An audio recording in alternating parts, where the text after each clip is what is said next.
Hello, everyone. I hope you're doing well. Buckle up. This is a long and messy story, full of twists and turns. I'm typing this on my phone, so bear with me if there are a few typos along the way. I've reached a breaking point and have no clue how to untangle this disaster. Let me give you a bit of background. My name is Ethan. I'm 33, and my wife, Claire, is 40. We've been married for 16 years and share two wonderful kids, Lily, who's 14, and Noah, who's 9. Our marriage wasn't always smooth sailing, especially in the beginning, but we managed to weather the storms together. We tied the knot when we were quite young, so immaturity often got the better of us. But we believed in our love and thought we could overcome any obstacle that came our way. Now, I'm starting to wonder if that belief was just wishful thinking. Claire has been managing a major advertising company for the past 3 years, while I've been working in engineering for 7. Both our careers provided us with financial stability, allowing us to live a comfortable life. As a family, we were tightly bonded, always ensuring that no matter how busy we got, our kids felt loved and supported. From barbecues to game nights, we cherished every moment we could spend together. Honestly, I always thought of myself as a good husband and father. Sure, I made mistakes here and there, but I did everything I could for Claire. So, you can imagine my shock when I discovered she was in a long-term affair. When Claire's boss, James, found out what was happening, he completely panicked. According to what Laura told me, he rushed straight home, only to be served with divorce papers right there. We made sure they didn't have time to regroup or spin their way out of the mess. They were caught off guard, just like we had been when we learned the truth. My divorce is set to be finalized in a few months, though Laura's might take a little longer due to some complications. Both Claire and James are fiercely resisting the divorces, claiming they never intended to leave their families. Their excuse? It was just a physical affair and nothing more. They keep repeating that people survive worse betrayals and still manage to rebuild their marriages. They insist they messed up and want a chance to fix things, but I can't help but feel it's too little, too late. I once asked Claire what she thought the outcome of her actions would be, and her response was baffling. She admitted she went with the flow and behaved completely out of character. She claims she's not that person anymore, but I couldn't hold back. I told her outright that she was an idiot. Friends and family around me have started calling me cruel for not giving Claire another chance. Even my mom is urging me to reconsider, saying people make mistakes, and Claire's remorse proves that she still loves me. Meanwhile, my kids, Lily and Noah, are aware of what's happening in an age-appropriate way, and they fully support my decision, though they admit they'd prefer if we stayed together as a family. The hardest part is that we're still living under the same roof. Claire's going to therapy and reading the book I bought about recovering from infidelity, and her efforts are starting to wear me down. She insists she's remorseful and will do anything to make amends, but I keep telling her that she's only sorry she got caught. Deep down, I know that's all the apology really means to me. She's called me bitter and resentful, accusing me of being stuck in a negative mindset. Although she later apologized for saying that, I know it's how she truly feels.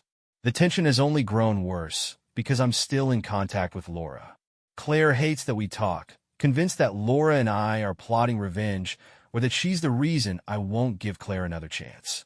Claire keeps demanding I cut ties with Laura, just as she stopped speaking to James, but I told her she's out of her mind.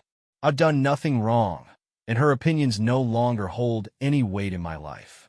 Honestly, I think I'm done. I have no respect left for Claire, even though she's still trying. She often wants to talk about her so-called thought process during the affair, but I see it as nothing more than excuses. She keeps suggesting therapy, but I've read too many stories where therapists end up blaming the victim, so I'm not willing to go down that road. She's asked me to read more infidelity recovery books with her. But what's the point when I'm set on divorce? She's even tried initiating intimacy, claiming it's not manipulation, but a way to show her love. I shut that down immediately, correcting her by saying, "You mean to show you love me now?" Even though I stand firm, people around me are frustrated. My mom keeps reminding me that people can change, and Claire's efforts prove her love. But I refuse to be anyone's backup plan. At the same time, I can't deny feeling guilty for how cold I've become toward her. I still love her in some twisted way, even though I hate her for what she's done. Am I being unnecessarily cruel? Should I reconsider the divorce? Friends and family keep telling me I'm rushing into it and will regret the decision later. I honestly don't know what's real anymore. You already knew it was over. Divorce her. And then if you ever feel it's worth it, decide later whether a relationship with her could even be restarted. Hey everyone, I'm back. This is my second attempt at an update since I've been flooded with emails asking for more information. Thanks for your concern. It means a lot. I'd like to clear up a few things about where things stand right now. To start with, Claire and I are in a relatively good place. But no, it's not because we're reconciling. I'm still proceeding with the divorce. My last update, which got taken down, explained this in detail, but here's the short version. Claire is still begging for another chance, doing everything she can to prove herself. But I can't give it to her. 2 years of betrayal is too much for me to overlook. If this had been a one-night mistake, I might have felt differently. But 2 years? That feels like a slap in the face every time I think about it.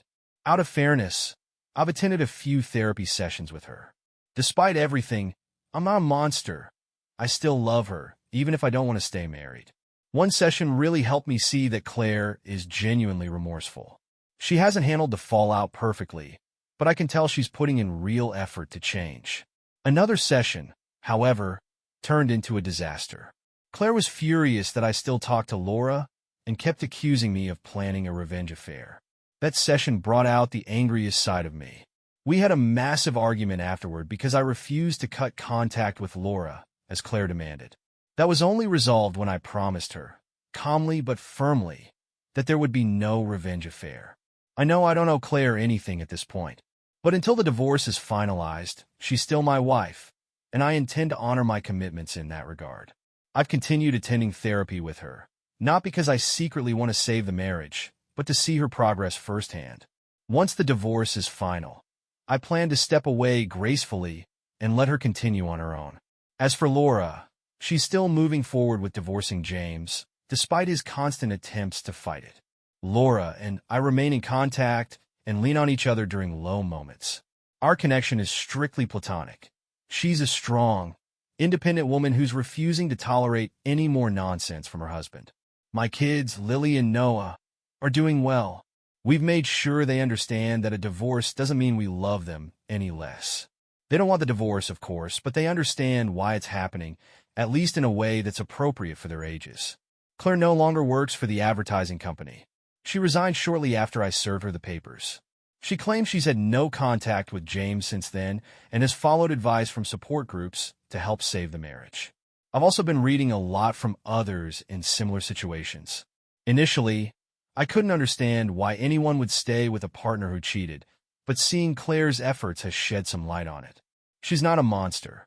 She's deeply flawed and made terrible choices, but she's actively trying to learn and grow from her mistakes. Despite all her efforts, I'm not sure I have the capacity to give her another chance.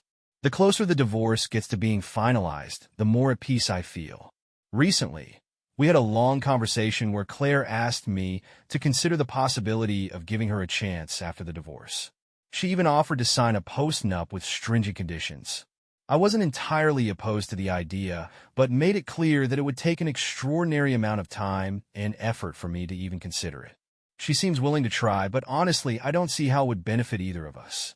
A big part of me feels like this divorce is the only justice I can get without stooping to the level of an adulterer.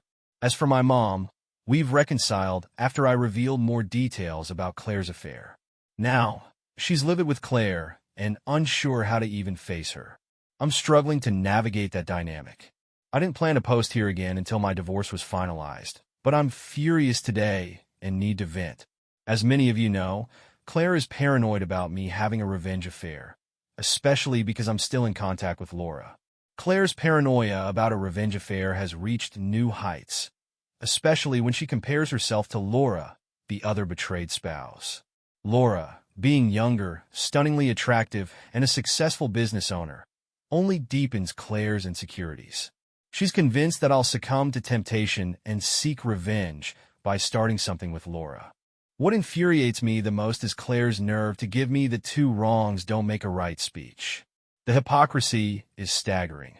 Of course, she's not wrong. I have no intention of stooping to her level, but hearing it from her is maddening. Every time I plan to visit Laura, always with my kids, mind you, Claire becomes either overly sad or ridiculously clingy. It's a pattern. She throws herself at me, desperately trying to win back my affection or ensure I won't cheat on her out of spite. When I reject her advances, it only makes things worse. I can't help but marvel at how selfish cheaters can be. They're so consumed by their own guilt and pain. They forget the shattered person they've left behind. While the betrayed partner struggles to pick up the pieces, the cheater's main concern is avoiding their own further suffering. Our kids still spend time with Laura's children, which Claire doesn't object to, but she remains convinced that I'm capable of being as heartless as she was. She seems to think I'll use these visits as an excuse to bang the other woman. It's laughable, really. Laura and I are just friends who support each other during an incredibly challenging time. That's it. James, the other man, is currently holed up in the holiday home he and Laura once shared. He's still begging her to take him back, but she's having none of it. I'd be lying if I said his suffering didn't bring me a certain level of satisfaction. The man ruined 2 families and now has to face the consequences.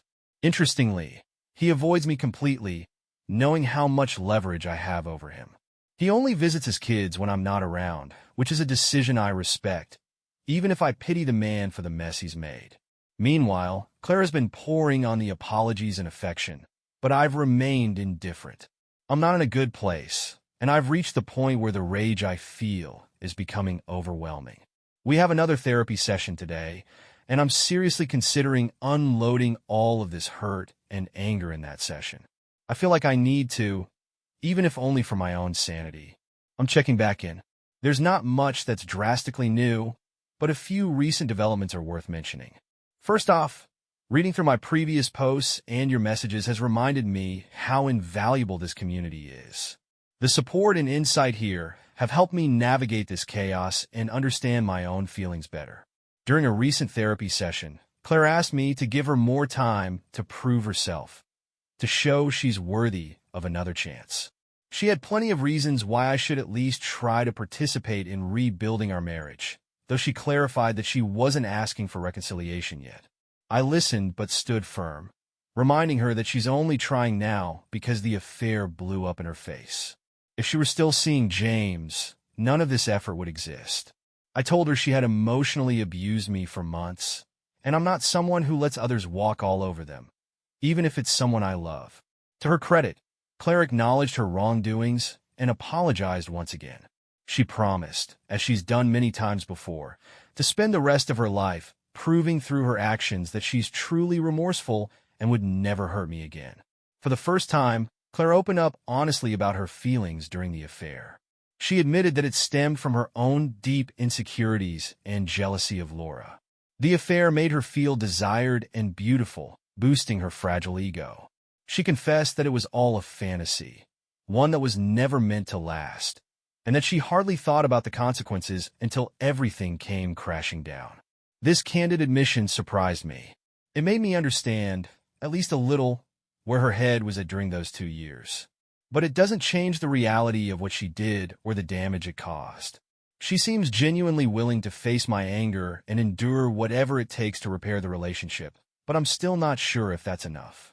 Claire often reflects on her choices and expresses deep regret over the affair. She says the guilt will haunt her for the rest of her life and admits she may never forgive herself. Recently, she told me she feels like she could never measure up to Laura, the other betrayed spouse. In Claire's words, Laura isn't just beautiful.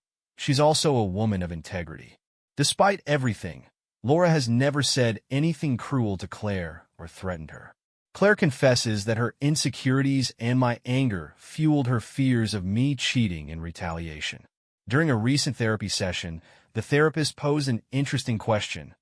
What would it take for me to consider Claire's proposal to rebuild the marriage? I didn't sugarcoat my answer. I told her a time machine. To me, our marriage feels like a sham now, and I didn't sign up for this version of it.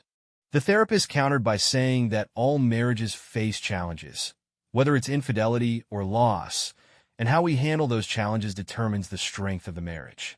I was stunned by the direction the conversation was taking and told the therapist to focus on Claire, not us. She then suggested that my inability to consider logical reasoning might be a barrier to effective communication.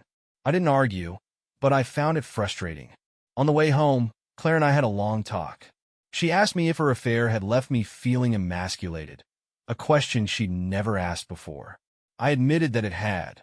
Her response shocked me. She asked if I'd feel better if I slept with another woman. I assured her again that I wasn't interested in a revenge affair and never would be. She clarified that she wasn't suggesting revenge, but proposing a trial separation.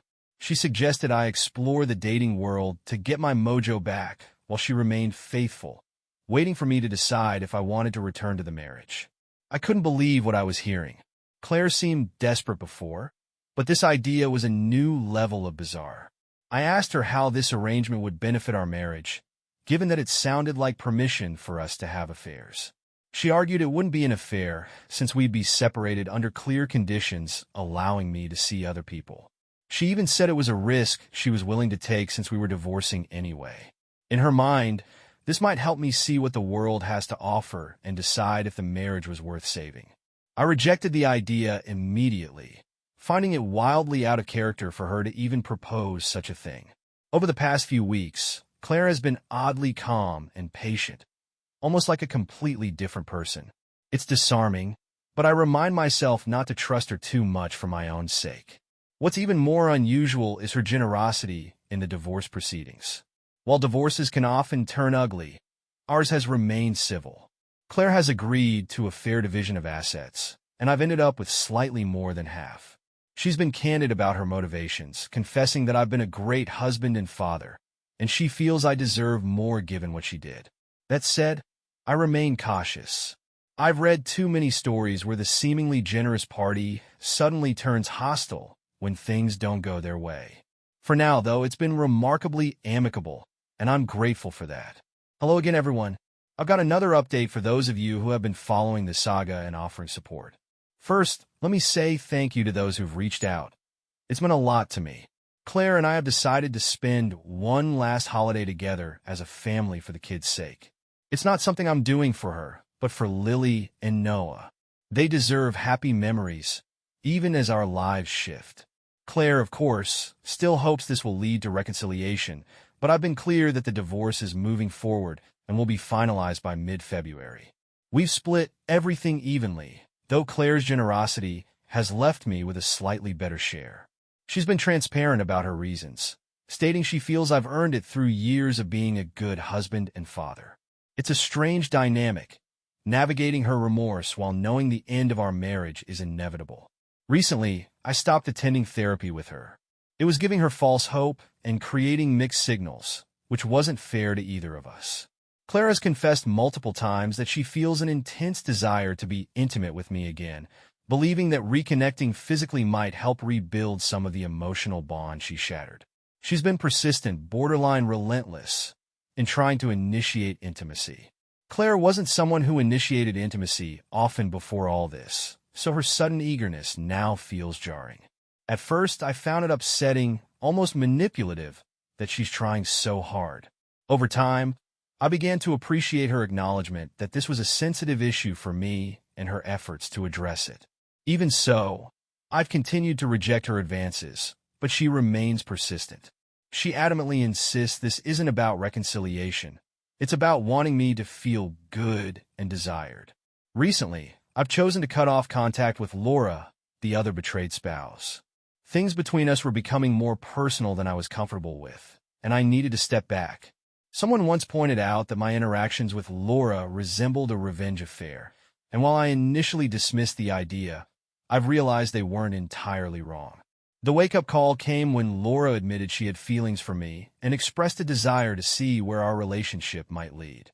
She made it clear she would wait until my divorce was finalized before pursuing anything, but the confession left me conflicted. I had no immediate answer for her, so we agreed to take a break from seeing each other until things settled down. To be clear, Laura's decision to leave James has nothing to do with me. She's made her own choice to move on, and I fully support her. We never badmouth our spouses when we're together. That's not the foundation of our connection. Recently, James approached me in person to apologize for the affair. This is a man who was always arrogant, but the situation has humbled him significantly. While he may have meant his apology sincerely, I couldn't bring myself to accept it. Call me petty, but I don't care about his remorse. He tore apart two families, and that's not something I can easily forgive. Now, I find myself grappling with a tough question. Is it okay for me to sleep with Claire, even though reconciliation isn't on the table? I can't deny that I miss the intimacy, the closeness of it all. Claire has been relentless in her attempts to rekindle that aspect of our relationship. She's tried everything: new lingerie, sexting, physical touches, heartfelt letters, you name it.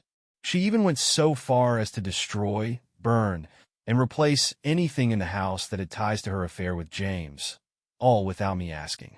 While I appreciate the gesture, it's hard for me to simply switch off my emotions or forget the hurt she caused. I know some might see this as a trap, and honestly, I'm questioning her motives myself. Is this genuine remorse or another way to manipulate me? I've considered kicking her out of the house, but for now, it's easier logistically to keep her here until the divorce is finalized.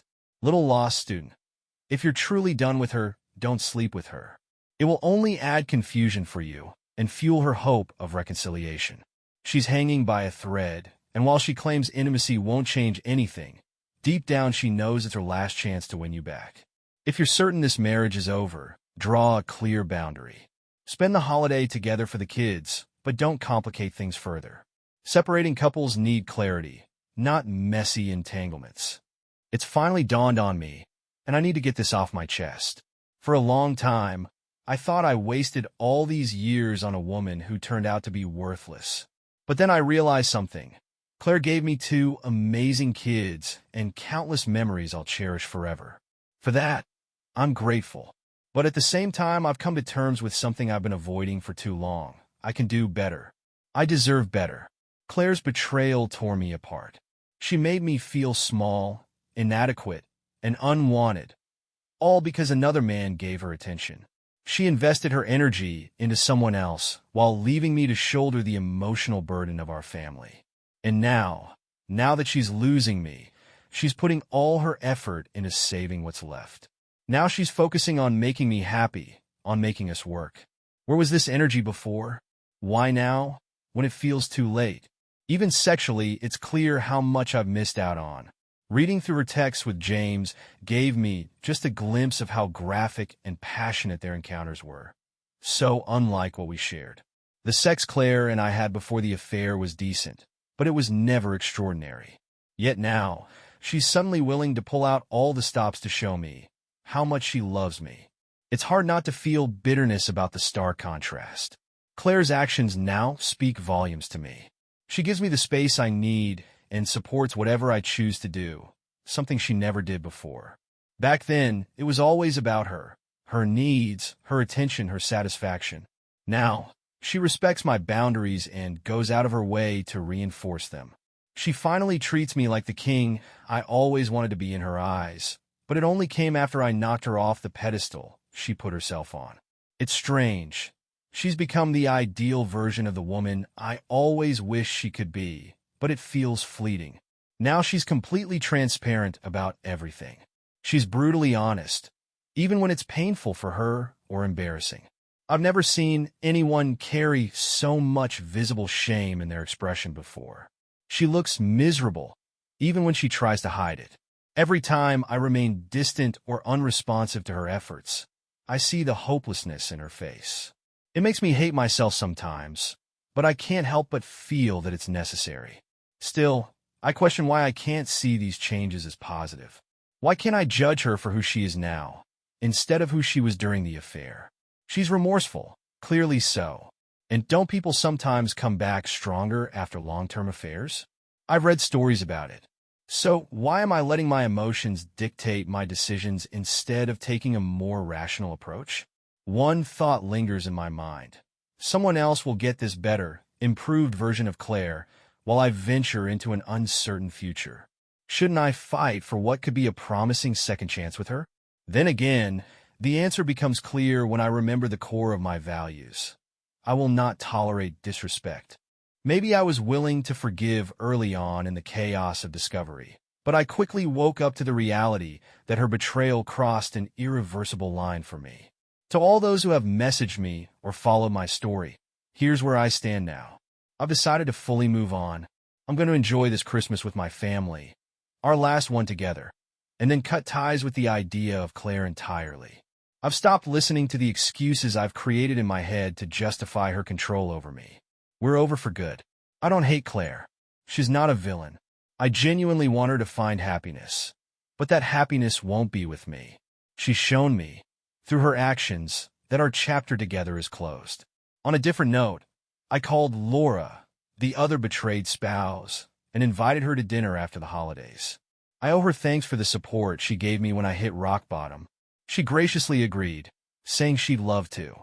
For those assuming this has been some long-planned affair, let me assure you, it hasn't. My emotions have been so screwed up these past few years that the idea of another woman never even crossed my mind until now. And it's just dinner. Nothing more, unless we both decide otherwise. The closer the divorce gets to finalization, the more I realize I have options. Laura has been there all along, but I'm not rushing into anything. For now, it's just an opportunity to express my gratitude and see where things go. As for James, the other man, I couldn't care less about him. He's not worth my energy. It's been a long time coming, but I'm back for what will likely be my final update. My divorce was finalized almost 3 weeks ago. For the first few days afterward, I grieved like I'd lost a loved one. The pain was overwhelming. I haven't cried that much since discovering Claire's affair. Anger followed close behind. It was one of the lowest points in my life, but I've come out the other side. Claire and I have organized everything for the sake of our kids. She moved out of the house and is living in an apartment now. It's a significant downgrade for her, and I can tell it depresses her deeply. I've started the process of buying out her share of the house, which will allow me and the kids to maintain some stability. Claire continues to delve into therapy and reading about infidelity, though I'm not entirely sure why at this point. We've had numerous long talks before and after the divorce, but we keep our physical contact minimal. While I know I shouldn't entertain her as much as I do, I still want us to be good co-parents for the sake of our kids. If nothing else, I aim to approach the situation as logically as possible, largely thanks to this community and other resources I've relied on throughout this journey. Claire's tune hasn't changed. She wants to reconcile, but I think the risk is too great for me to put myself in that position again. The gift of reconciliation isn't something I'm ready or willing to give her. This past weekend, I went to dinner with Laura, the other betrayed spouse, with no intention beyond enjoying her company and some conversation. The night started off as planned, but as the evening progressed, the mood shifted. Things became flirty, and despite my reluctance at first, I let it happen. By the end of the night, things had escalated into something much more passionate. Apologies for the TMI, but it was probably the most mind-blowing experience of my life. Laura is not only incredibly giving, but also enthusiastic in ways I've never experienced before. This was the first time I felt like someone was equally invested in pleasing me, not just the other way around. I'll admit, it was a revelation. I learned things that night I never knew about intimacy and connection, and it highlighted how much I'd been missing. For privacy's sake, I'll continue to refer to her as the other betrayed spouse, though she's no longer married. However, I don't think we'll take our relationship much further. While Laura would like to explore things, I feel it's important for both of us to work on ourselves emotionally before committing to anything deeper.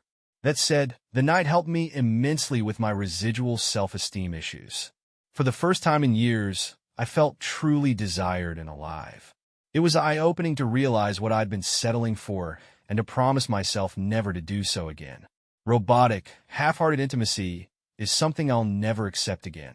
What's more satisfying is knowing that I didn't cheat or compromise my morals in reaching this point. I handled things the best way I could under the circumstances, and I'm proud of that. Reflecting on this journey, I've taken away several key lessons. Respect yourself.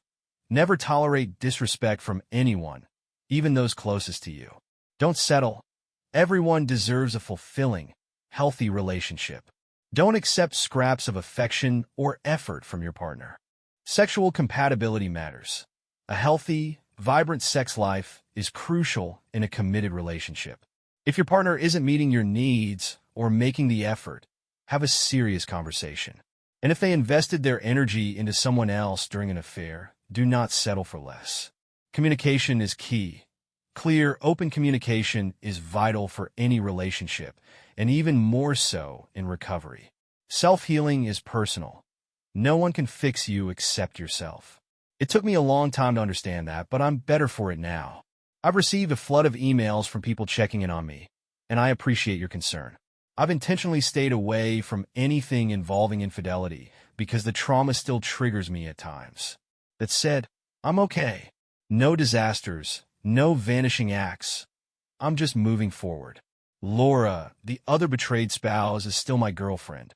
She handled her divorce and custody issues with incredible maturity, avoiding unnecessary conflict.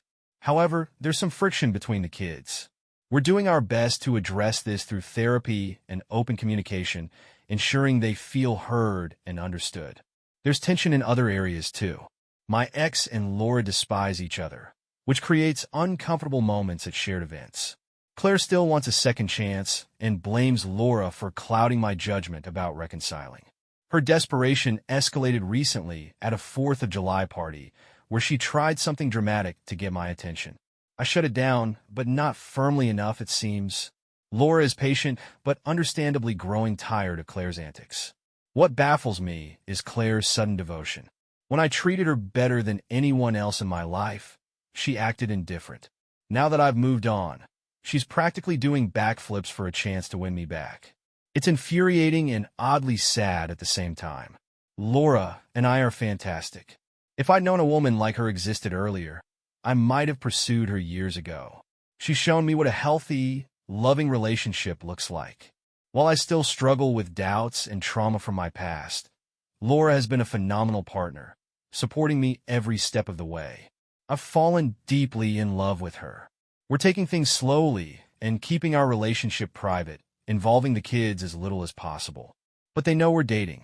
Surprisingly, Laura's youngest has started calling me her stepdad, which caught me completely off guard. When she explained it made her and her mom happy, I was overwhelmed with emotion but kept a composed front. The kids are adjusting well overall, thanks to therapy and our efforts to stay heavily involved in their lives. Seeing them bond brings me so much joy, even if they gang up to relentlessly tease my son as the youngest boy in the group. Claire, my ex-wife, and I are on good terms now, largely for the sake of our kids. She has worked hard to rebuild her relationship with our daughter, Lily, and I couldn't have been happier when Lily told me she found it in her heart to forgive her mom for everything that happened. It's been a long road for both of them, but their progress has been significant and inspiring. Despite this, I don't think Claire has fully accepted that we're done as a couple. She continues to drop subtle hints about wanting another chance, even though I've made it clear that reconciliation isn't an option. She's been going to the gym, attending therapy, and looks healthier and happier than before. While I acknowledge her growth, I've made peace with our past.